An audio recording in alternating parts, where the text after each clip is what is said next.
Welcome student. Today we will discuss Bayes theorem of probability distribution of unit 3. तो देखिए first of all हम ये discuss कर लेते हैं व्हाट इज बेस थ्योरम और ये अप्लाई कहाँ की जाती है, इसे आइडेंटिफाई कैसे किया जाता है। तो पहले मैं आपको बताऊंगी कि बेस थ्योरम जो है उसका फॉर्मूला क्या रहता है बेसिकली। तो हमारे पास रहता है कि अगर हमारे पास E1 E2 EN B mutually exclusive exhaustive event, देखिए अगर हमारे पास कुछ भी एन टाइप के इवेंट्स हैं अलग अलग टाइप के जो म्यूचुअली एक्सक्लूसिव हैं with P I non zero, यानी कि उनकी अगर मैं प्रोबेबिलिटी फाइंड आउट करती हूँ that is non zero.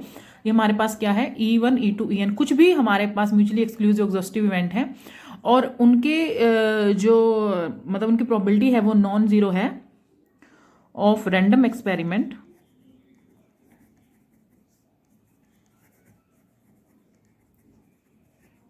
then for any arbitrary event A of sample space of above experiment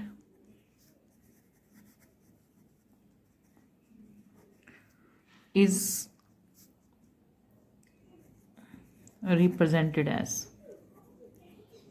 तो इसका मीनिंग ये है कि अगर मान लीजिए हमारे पास एन टाइप के कोई भी इवेंट है जिनकी प्रोबेबिलिटी नॉन जीरो आ रही है, रैंडम एक्सपेरिमेंट है, तो हमारे पास कोई ए जो है हम इवेंट लेंगे, कोई भी अलग सा इवेंट लेंगे ए, उसका हम सैंपल स्पेस निकालेंगे उस एक्सपेरिमेंट के, मतलब हमारे पास बेस ये रहेगा E1 E2 EN है जो इवेंट रहेंगे और हमने ए जो है आर्बिट्ररी इवेंट एक और निकालना है, तो हमारे पास वहां पर बेस थ्योरम अप्लाई होती है। तो बेसिकली इसका फार्मूला क्या रहता है बी EI अपॉन ए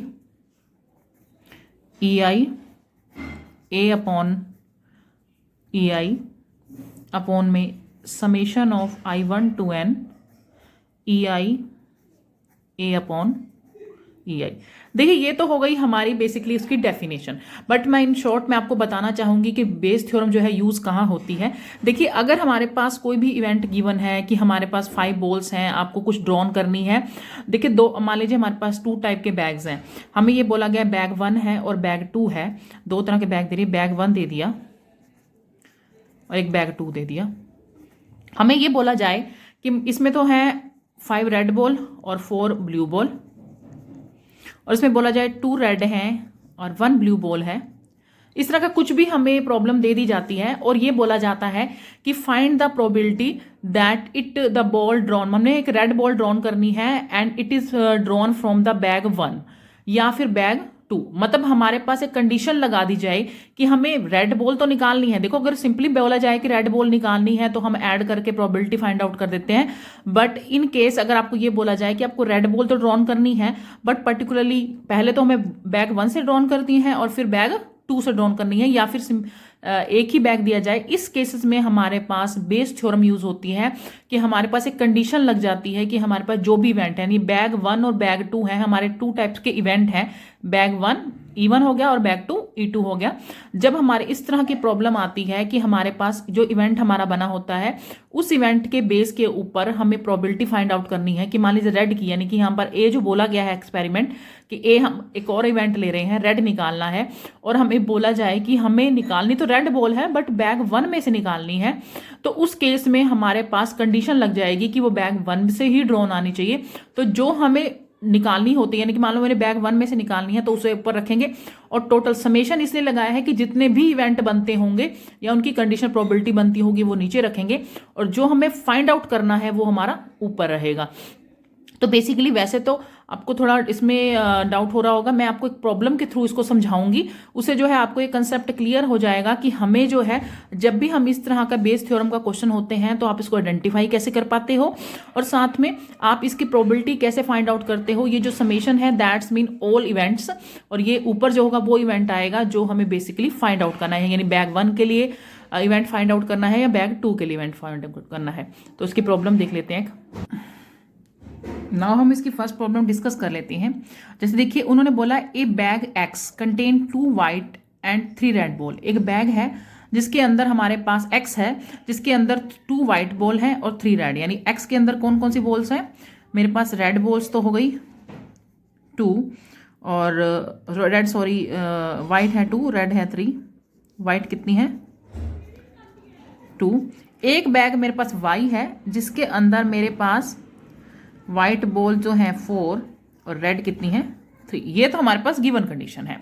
नाउ बोला गया है 1 ball is drawn at the random from one of its bag. हमें नहीं पता किस में से निकाला गया है, हमने एक बैग में से बॉल निकाल दी and it found to be red. और मेरे को पता लगा कि ये जो बॉल थी वो रेड थी, किसी भी में से निकाली, चाहे फर्स्ट में से निकाली चाहे सेकंड में से निकाली।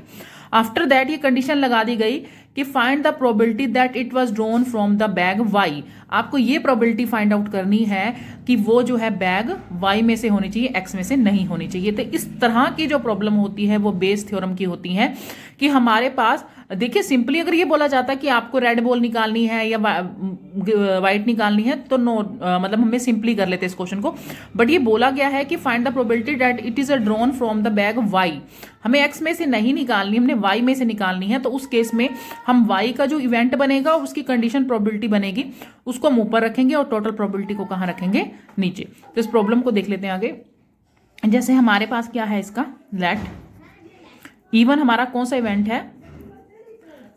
The ball drawn from bag x, यानी बैग एक्स में से जो बॉल ड्रॉन हुई है उसके लिए हमने इवेंट क्या ले लिया? E1 और E2 ले लिया the ball drawn from bag Y. ठीक है, तो हमने इसके लिए ले लिया E1 और इसके ले लिया E2। तो इसकी प्रोबेबिलिटी क्या बनेगी E1 और E2 की? P1 PE2। तो 1/2 ही बनेगी क्योंकि फेवरेबल केसेस 1 हो गया और टोटल 2 बैग हैं तो कितना हो गया? 2 हो गया। नाउ इसकी अब हम कंडीशनल प्रोबेबिलिटी देखेंगे तो हमारे पास आएगा A/E1। ए हमने क्यों लिखा है? क्योंकि अब कंडीशन है कि हमें जो अगर मैं मान लीजिए बैग एक्स में से फाइंड करती हूं तो इवेंट E1 लिया हुआ है उसके लिए, तो उसमें से मेरे पास आपको निकालनी कौन सी बॉल थी? आपको रेड निकालनी थी। आप ये देखो इसके अंदर रेड बॉल कितनी है? 5 है। तो A/EB, तो हमारे पास आएगा probability of a red ball drawn from bag x. तो मेरे पास कितनी थी? 3/5। इसको इसी नोटेशन से लिखा जाता है बेस थ्योरम में A/E1, क्योंकि ये जो है बेसिकली किस पर बेस्ड है? हमारे इवेंट E1 पर। कि E1 है मतलब हमारे बैग E1 का मतलब इवेंट E1 किसके लिए ले गया? बैग एक्स में से। तो रेड बॉल कहाँ से निकाली गई है? बैग एक्स में से निकाली गई है। आगे है हमारे पास A/E2। देखिए एग्जामिनेशन पॉइंट ऑफ व्यू से जो बेस थ्योरम होती है बहुत इंपॉर्टेंट होती है, तो 101% इसका क्वेश्चन जरूर मिलेगा आपको एग्जाम में। E2 है हमारे पास, आपको एक रेड बॉल ड्रॉन करनी है,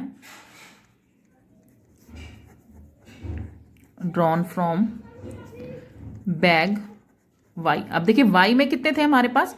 रेड बॉल कितनी है? 5 और टोटल कितनी है? 9। तो 5/9। अब देखिए हम इसमें अंदर बेस थ्योरम अप्लाई करेंगे, तो बाय बेस थ्योरम। अब देखिए बेस थ्योरम अप्लाई करूंगी तो मैंने आपको यही चीज बताई थी कि जो चीज हमें फाइंड आउट करनी है उसको ऊपर रखना है। तो आपको ये बताइए कौन से बैग में से ड्रॉन करनी है? ऐसे वाई में से।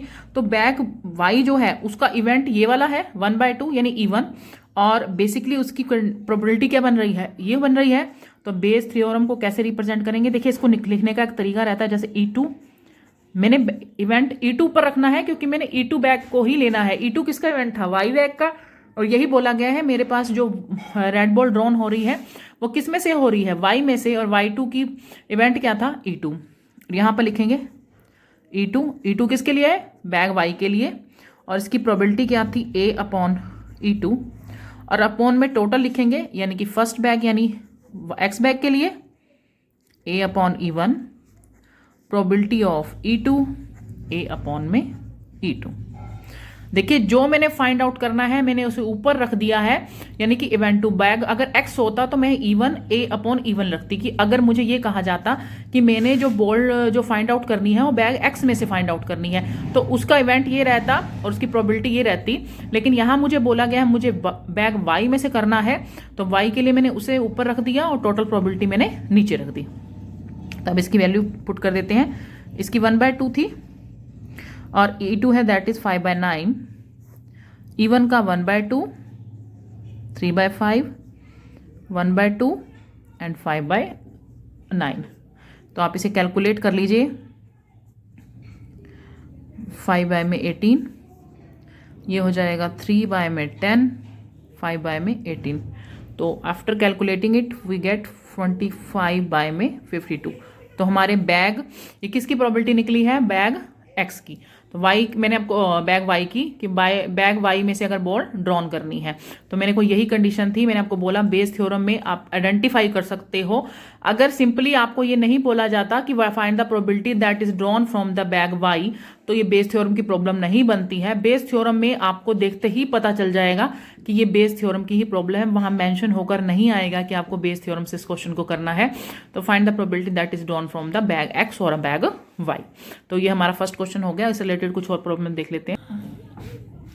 हाँ जी, नेक्स्ट प्रॉब्लम है जैसे in a bolt factory machine A, B and C manufacturing respectively 25%, 35 and 40%। देखिए 3 फैक्ट्रीज हैं हमारे पास, ABC3, और उनके अंदर जो मैन्युफैक्चरिंग होता है किसी कंपनी में वो होता है 25% का ए में, बी में होता है 35% का और सी में होता है 40% का of the total of the output. अगर मैं ये कहती हूं कि अगर आउटपुट है जो भी निकलती है उसमें से 5% जो है ए के लिए, 4% जो है बी के लिए और सी के लिए 2% जो है वो डिफेक्टेड हो जाती है। यानी कि जब भी हम मैन्युफैक्चरिंग करते हैं तो उसमें कुछ डिफेक्टेड परसेंटेज लिखी हुई है कि पहले जो फैक्ट्री ए है उसमें से मेरा 5% जो है डिफेक्टेड हो रहा है, मेरे इसमें से 4% डिफेक्टेड हो रहा है और सी वाली फैक्ट्री में से 2% डिफेक्टेड हो रहा है। Now a bolt is drawn at the random. आपको एक बोल्ट निकालना है, the product is found to be defected.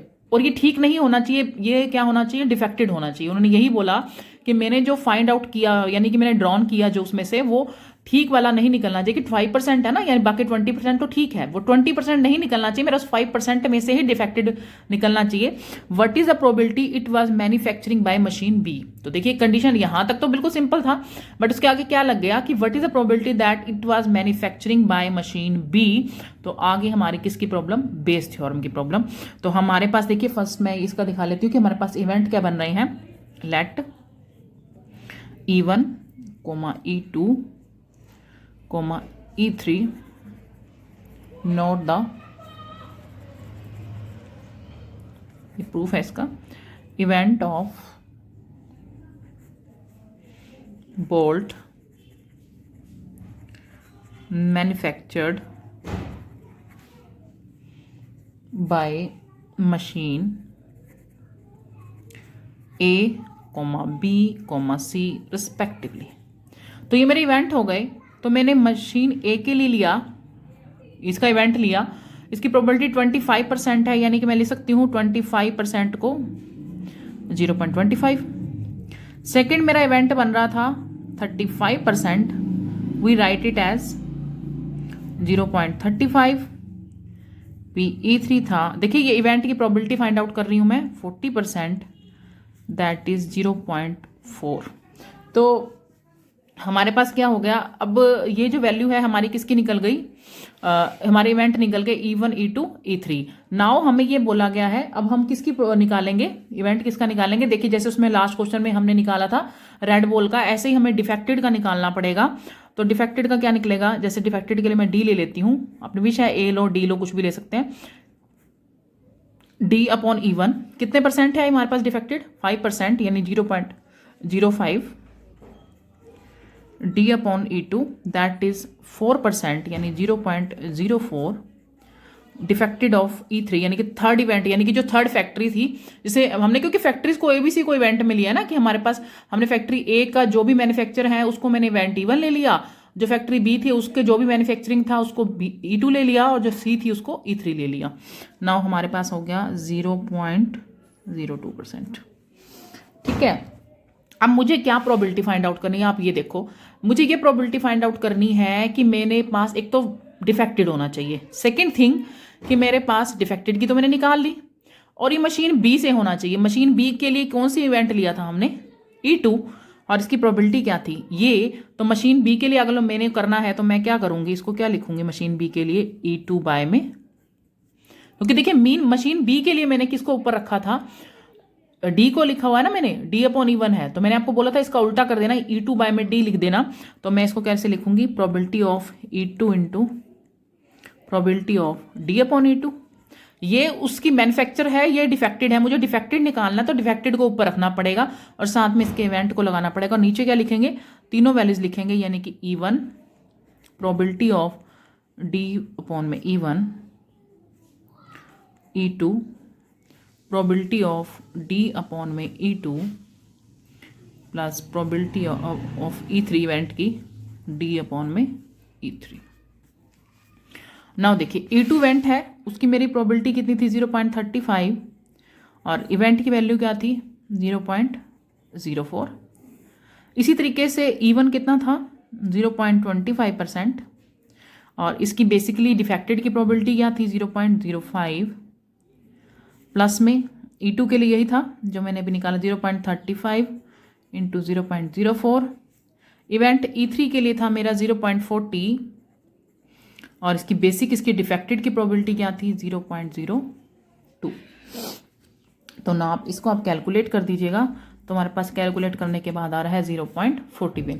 तो ये हमारा क्या है, बेस थ्योरम की प्रॉब्लम है कि हमारे पास क्या गिवन था कि हमें अगर बाई चांस ऐसा होता कि यहाँ पर ये इसके साथ, कई बार ऐसा होता है कि क्वेश्चन में 2-2 3-3 पार्ट बना देते हैं। मान लीजिए जैसे ये लिखा है मैन्युफैक्चरिंग बाय बी और कोमा में सी लगा देते भी, आपको ये भी निकालना है कि मैन्युफैक्चरिंग बाय बी हो जाए और सी हो जाए। मान लीजिए 1%, मान लीजिए मैं यहाँ पर सी का भी एग्जाम्पल लेती हूँ और सी करना होता, तो सी के केस में क्या करते, इवेंट क्या है उसका E3 अपॉन में सी कर देते, तो क्या आ जाता E3 ऊपर आ जाता, probability of D upon E3 हो जाता, साथ में E1 नीचे वाला तो देखिए सेम ही रहेगा, नीचे कोई चेंजेस नहीं होने हैं, सिर्फ ऊपर ही चेंज होगा कि हमारे पास मान लीजिए फैक्ट्री सी की बात की जाती कि मेरे पास डिफेक्टेड बल्ब है वो फैक्ट्री सी में से निकालना है, तो ऊपर रख लेते हैं इसको E2 probability of D upon E3 E2 plus probability of E3 probability of D upon E3।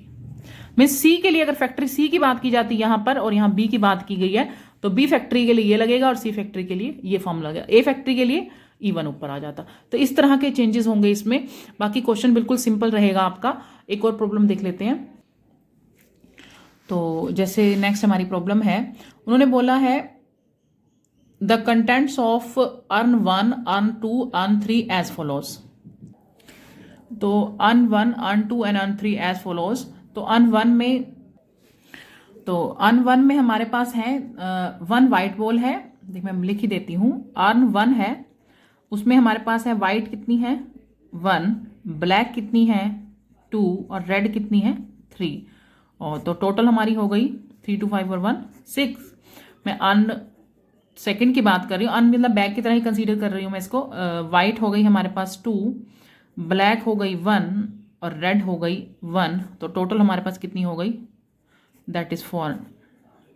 Earn 3 की बात कर रही हूँ, तो इसमें हमारे पास वाइट कितनी है 4, ब्लैक कितनी है 5 और रेड कितनी है 3, तो टोटल कितनी हो गई 12। तो ये हमारे पास गिवन है। साथ में इन्होंने क्या बोला हुआ है कि हमारे पास ये चीज बोली हुई है कि 1 earn is chosen at the random. आपको बोला है कि एक अर्न चूज करना है एंड 2 बॉल्स आर ड्रॉन। इसमें से बॉल्स कितनी निकालनी है, 2 निकालनी है। They happen to be white and red. देखिए 2 बॉल्स निकालनी है, कंडीशन बोल रही है it happen to be white and red. ये तो ये व्हाइट होनी चाहिए या रेड होनी चाहिए। देखिए हम लेट कर लेते हैं, E1 ले लेते हैं, अर्न 1 इज चूजन। हमने इवेंट E1 ले लिया कि हमारे पास अर्न 1 इज चूजन, यानी कि मैंने अर्न 1 के लिए क्या इवेंट लिया E1, अर्न 2 के लिए क्या इवेंट लिया E2 और अर्न 3 के लिए क्या इवेंट लिया है, दैट इज E3। अब देखो 3 टाइप या 3 बैग या 3 अर्न है, तो अगर मैं इसकी प्रोबेबिलिटी फाइंड आउट करूं तो देयरफॉर इसकी प्रोबेबिलिटी क्या बनेगी E1 की, तीनों के इक्वल ही होगी, E2 E3 that is 1 bye में 3, क्योंकि फेवरेबल तो 1 ही हो गया और टोटल केसेस कितने बन रहे हैं 3। नाउ देखिए अब मैं आपको एक क्वेश्चन दोबारा से एक्सप्लेन कर देती हूं कि हैपन टू बी, आपने 2 बॉल्स निकालनी है। मैंने आपको ना एक चीज पहले भी क्लास लेक्चर्स में भी समझाई थी कि देखिए अगर बोला जाता कि हमने व्हाइट में से व्हाइट निकालनी है तो हम कभी कॉम्बिनेशन यूज़ नहीं करते। जस्ट हम मान लीजिए इन्होंने कहा होता कि वाइट बॉल निकाल दो, तो मैं 1 कर देती, अपॉन में 6 कर देती, सेकंड के लिए 2 अपॉन में 4 कर देती, 4 अपॉन में 12 कर देती। लेकिन और ये कहा जाता कि रेड निकालनी है, खाली रेड, लेकिन इन्होंने कंडीशन लगा दी कि 2 बॉल्स निकालनी है, 2 बॉल्स निकालनी है, एक व्हाइट होनी चाहिए और एक रेड होनी चाहिए। 2 balls, it happen to be white and red, that's mean एक व्हाइट होगी और एक रेड होगी। जब हमारे पास क्या हो जाता है, ये कंडीशन होती है कि हमें टोटल बॉल्स की मतलब क्वांटिटी दे दी जाती है कि इतने में से इतनी निकालो, उस केस में हम क्या यूज कर सकते हैं, कॉम्बिनेशन यूज करते हैं, क्योंकि हमें ये नहीं पता है। देखिए मेरी बात सुनिए, यहाँ पर मेरे पास बोला गया है व्हाइट बॉल तो चलो हो ही है ही, रेड बोली गई, एक निकाल लिया। मेरे पास रेड कितनी थी इसमें, बैग 1 की मैं बात करूं 3 रेड है। अब मुझे क्या पता वो रेड कौन सी है, तो वो फर्स्ट भी हो सकती है, सेकंड भी हो सकती है, वो थर्ड भी हो सकती है। तो उसके लिए हम कॉम्बिनेशन कर लेंगे और उससे क्या हो जाएगी, वो चूज हो जाएगी। तो मैं इसका वो बनाती हूँ प्रोबेबिलिटी ऑफ ए अपॉन, यानी इवेंट इवन के लिए जब मैं रेड बॉल निकालने जा रही हूं तो उसके लिए हमारा होगा probability of 1 white and 1 red ball. मेरे पास जो है 1 वाइट निकाली जा रही है और 1 रेड निकाली जा रही है। तो देखिए वाइट, मैं बैग 1 की बात कर रही हूं, तो उसमें वाइट कितनी है 1, तो मेरी निकलेगी कितनी 1, और मेरे पास रेड कितनी है 3 है, तो 3 में से कितनी निकलेगी 1। और अगर मैं टोटल की बात करूं तो मेरे पास टोटल कितनी है 6, तो 6 में से कितनी निकलेगी 2। मैं इसका इवेंट बना रही हूं, मैं आपको बोल रही हूं कि मेरे पास 2 बॉल्स निकालनी है। कॉम्बिनेशन क्योंकि यूज किया, बिकॉज बोला गया कि पर्टिकुलरली आपको 2 ही बॉल्स निकालनी है, एक रेड और एक व्हाइट। ऐसा नहीं बोला गया कि व्हाइट और रेड निकालिए, उस केस में मैंने कॉम्बिनेशन यूज किया। मेरे पास फर्स्ट बैग की मैं बात करूं, फर्स्ट अर्न की बात कर रही हूं, इसमें व्हाइट मेरे पास कितनी थी, व्हाइट मेरे पास 1 थी और मैंने निकालनी भी कितनी है 1, और मेरे पास इसमें रेड कितनी थी 3 में से मैंने कितनी निकालनी है 1, और टोटल कितनी है 6, तो 6 में से कितनी निकालनी है 2। अब मैं इसको सॉल्व कर देती हूँ। 1 फैक्टोरियल 1 माइनस 1 फैक्टोरियल 1 फैक्टोरियल, इसका हो जाएगा 3 फैक्टोरियल 3 फैक्टोरियल एंड 2 फैक्टोरियल। और 6 के लिए क्या होता है 6 फैक्टोरियल 4 फैक्टोरियल 4 माइनस ये कितना हो जाएगा 2 फैक्टोरियल। मैंने जस्ट कॉम्बिनेशन का फॉर्मूला यूज कर लिया है, उसको सॉल्व करने के बाद मेरे पास आ रहा है 1/5। तो ये किसकी हमारे पास प्रोबेबिलिटी निकल गई है, ये निकली है इवेंट A1 के लिए, कि हमारे पास जब मैंने इवेंट यानी कि बैग अर्न 1 में से मैंने क्या निकाली, रेड बॉल और एक वाइट बॉल निकाली है। सेकंड के लिए देख लेते हैं आगे के लिए। अगर मान लीजिए मैंने सेकंड के लिए निकाली A/E2, अब मैं बात कर रही हूँ अन 2 की, यानी बैग 2 की, तो उसमें देखिए मेरे पास कितनी रेड है और कितनी वो है। मेरे पास वाइट कितनी है 2 है, तो 2 में से मैं कितनी निकालूंगी 1, और इसमें रेड कितनी है 1 है, तो 1 में से कितनी निकालूंगी 1, और इसमें टोटल कितनी है मेरे पास 4 है, तो 4 में से कितनी निकलेंगी 2। तो ये हो जाएगा 2 फैक्टोरियल 1 फैक्टोरियल और 2 माइनस 1 फैक्टोरियल 1 फैक्टोरियल 1 फैक्टोरियल और 1 माइनस 1 फैक्टोरियल। यहाँ देखिए कंफ्यूज मत होइएगा, यहाँ माइनस करके 0 फैक्टोरियल आएगा और 0 फैक्टोरियल ऑलवेज 1 होता है। और 4 फैक्टोरियल 2 फैक्टोरियल 2 फैक्टोरियल, इसका कॉम्बिनेशन मैंने ओपन कर दिया है, तो इसे सॉल्व करके आपके पास आ जाएगा 1/3। नाउ अगर मैं बैग 3 की यानी अन 3 की बात करती हूँ, उस केस में देखिए हमारे पास कितनी बॉल्स हैं और कितनी हम फाइंड करेंगे। मेरे पास वाइट कितनी है 4 है, मुझे फाइंड कितनी करनी है उसमें से ओनली 1। मेरे पास रेड कितनी है यहाँ पर 3 है, मुझे फाइंड कितनी करनी है 1, और टोटल मेरी कितनी बन रही थी इस बैग के अंदर 12, और मुझे कितनी फाइंड करनी है 2। तो अब हमारे पास ये हो गया, मैंने इसकी भी प्रोबेबिलिटी बना ली है। तो हमारे पास आ जाएगा 4 फैक्टोरियल, ये 3 आ जाएगा, और साथ में क्या आ जाएगा 1 फैक्टोरियल मल्टीप्लाई में 3 फैक्टोरियल, 3 माइनस 1 हो जाएगा यानी कि 2 फैक्टोरियल, और साथ में 1 फैक्टोरियल 12 फैक्टोरियल 10 फैक्टोरियल और साथ में 2 फैक्टोरियल। तो ये प्रोबेबिलिटी मेरी किसकी थी, जब मैंने क्या किया है 1 रेड की है एंड 1 वाइट बॉल ड्रॉन की है, ठीक है। और यहां पर भी मैंने प्रोबेबिलिटी किसकी निकाली है 1 रेड की एंड 1 वाइट की, किससे से बैग 3 में से, इसमें बैग 2 में से। तो मैंने दोनों निकाल दी हैं। नाउ अब इसको हम सॉल्व करेंगे। तो चलो मैं इसको कंप्लीट ही सॉल्व करके दिखा देती हूँ, आप कंफ्यूज मत होइए। 4 इंटू 3 है, 3 तक ले गई, ये हो गया 3 फैक्टोरियल, मल्टीप्लाई में 3 था, 3 इंटू 2 फैक्टोरियल अपॉन में 2 फैक्टोरियल। देखिए 1 factorial is always equal to 1 and 0 factorial is always equal to 1। तो 12 है, 12 इंटू 11 इंटू 10 फैक्टोरियल अपॉन में 10 फैक्टोरियल 2 इंटू 1, ये इससे कैंसिल हुआ, ये इससे हुआ, इससे हमारे पास क्या बचा 3 और यहाँ इससे 6, तो हमारे पास आ गया 1 6 2 अपॉन हमारा आ रहा है यहाँ पर 2 अपॉन में 11। ठीक है, हमारे पास यहाँ पे 12 बचेगा ना, 4 भी तो है यहाँ पर, 4 इंटू और यहाँ पर बचेगा 66, तो ये हमारे पास आ गया 2 अपॉन में 11। तो ये हमारी इसकी प्रोबेबिलिटी आ गई है। मैंने जस्ट कुछ नहीं है, मैंने ओपन किया है। देखिए कॉम्बिनेशन जो मेरा लास्ट लेक्चर देख सकते हो, मैं फिर से आपको फिर भी यहाँ पर कॉम्बिनेशन का फॉर्मूला बता रही हूँ। NCR जो होता है वो रहता है n factorial r factorial n minus r factorial, तो ये इसका बेसिकली फार्मूला रहता है। तो ये यूज़ करके मैंने इसकी वैल्यूज़ फाइंड आउट कर ली हैं। नाउ अब हम इसके अंदर जो है हमें ये बोला गया है, देखिए क्वेश्चन में कि probability that they are come from the urn 1 2 and 3, यानी कि हमें 3 केसेस बनाने पड़ेंगे। अर्न 1 के लिए बनाना पड़ेगा, 2 के लिए या 3 के लिए। फर्स्ट मैं आपको बताती हूँ हमारी प्रोबेबिलिटी क्या है। Earn probability for earn first के लिए, हमारे अर्न फर्स्ट के लिए आ जाएगा, तो हमारे पास क्या आएगा, देखिए इसमें हमारे पास क्या लिखा हुआ है, यानी मैं क्या लिखूंगी E1 अपॉन में probability of E1 A upon में E1, यहाँ आ जाएगा total probability E1 A upon में E1 प्रोबेबिलिटी ऑफ E2, यानी इवेंट E2 हो गया A अपॉन में E2 probability of E3 A upon में E3। मैंने आपको यही बोला था कि जो मुझे फाइंड करना है अर्न 1 के लिए फाइंड आउट करना है, तो अर्न 1 का इवेंट था E1 और उसकी प्रोबेबिलिटी थी A अपॉन E1। तो मेरे पास अर्न 1 की जो वैल्यू थी वो मेरे पास क्या निकली हुई है, वो हमारे पास है 1 बाय में 5, इवेंट की तो है हमारे पास 1 बाय 3 और उसकी क्या है 1 बाय में 5, इसकी है 1 बाय 3 इंटू 1 बाय 5। सेकेंड की हमारे पास क्या निकली थी, ये 1 बाय 3 है ना, इवेंट भी 1 बाय 3 है और प्रोबेबिलिटी भी 1 बाय 3 है। फिर निकला हुआ है इवेंट भी 1 बाय 3 है और इसका जो इवेंट है वो हमारा बनेगा 2 अपॉन 11, यानी कि इवेंट हो गया 1 बाय 3, प्रोबेबिलिटी हो गई ये। तो आप इसको सॉल्व कर देंगे, तो सॉल्व करने के बाद हमारे पास आएगा 33 अपॉन में 118। नाउ नेक्स्ट अब हम, ये तो अर्न 1 के लिए था प्रोबेबिलिटी, अब अर्न 2 के लिए देख लेते हैं। नाउ हम बायस थ्योरम यूज़ कर रहे हैं प्रोबेबिलिटी ऑफ अर्न 2, यानी सेकेंड अर्न के लिए।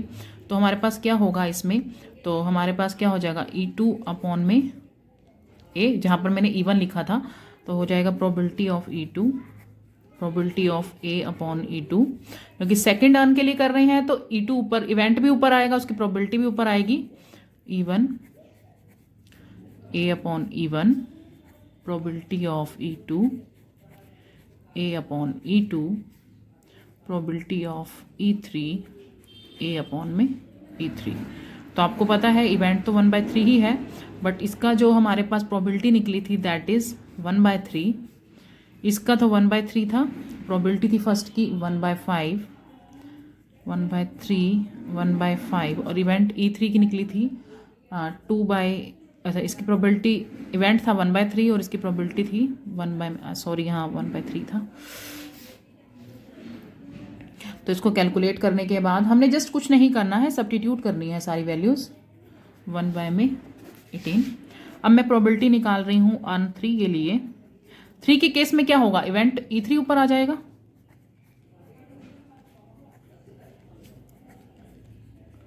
E3 A अपॉन में E3। Now E1 A upon E1 probability of E2 A upon में E2 E3 A अपॉन में E3, मतलब टोटल प्रोबेबिलिटी नीचे आ गई और जो फाइंड करने है उसकी प्रोबेबिलिटी ऊपर आ गई। तो मेरे पास इवेंट तो 1 बाय 3 था, बट इसकी प्रोबेबिलिटी क्या थी 2 अपॉन में 11, 1 बाय 3 इंटू 1 बाय 5, E2 था 1 बाय 3, इसकी प्रोबेबिलिटी थी 1 बाय 3, ये था 1 बाय 3, इसकी प्रोबेबिलिटी थी 2 बाय 11। तो हमने सब फाइंड कर ली हैं, तो हमारे पास का आएगा 15 बाय में 59। तो ये हमारे पास अर्न बी के लिए हो गई, ये अर्न थर्ड के लिए हो गई और अर्न वन के लिए। इस तरीके से हम करते हैं बेस थ्योरम की प्रॉब्लम्स है। देखिए बहुत इजी मेथड है सबसे, बट इम्पॉर्टेंट भी है एग्जाम के लिए, एग्जामिनेशन पॉइंट ऑफ व्यू से बहुत इंपॉर्टेंट मेथड है ये।